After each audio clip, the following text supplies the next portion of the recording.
I got a letter from Dad. We're giving the family home to David. I wasn't invited to the will reading. Months later they showed up at my door. You have to share your house with the family. My lawyer stepped forward and said, not anymore. I got a letter from Dad. We're giving the family home to David. I wasn't invited to the will reading. Months later, they showed up at my door. You have to share your house with the family. My lawyer stepped forward and said, not anymore. Thank you for being here with me today. I hope you're having a wonderful day wherever you are. I'd love it if you could share in the comments which city or country you're watching from and what time it is there. Now let's begin our story together. There's a word for people like me. The ones who are born to fix things. We're the family glue, the emergency fund, the 2 a.m. phone call, the responsible ones for 35 years. That was my identity, my purpose. I was Mark the fixer and my older brother David was the one who was always broken.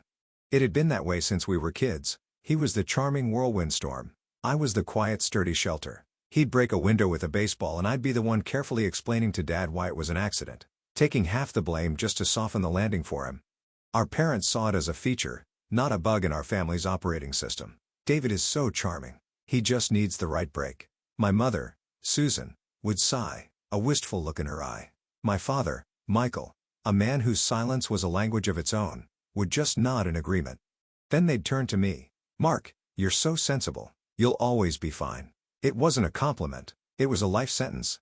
Being sensible meant that when I was 19, I forfeited a prestigious summer internship in Germany, a life-changing opportunity for a budding software engineer. David, at 22, had gotten into another crisis.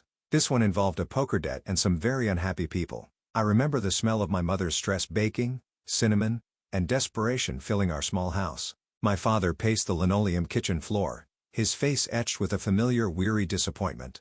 They didn't ask me for the money I'd saved for my trip. They didn't have to. They just sat me down at the kitchen table, my mother's eyes shimmering with tears, and talked about how David's sensitive nature couldn't handle this kind of pressure.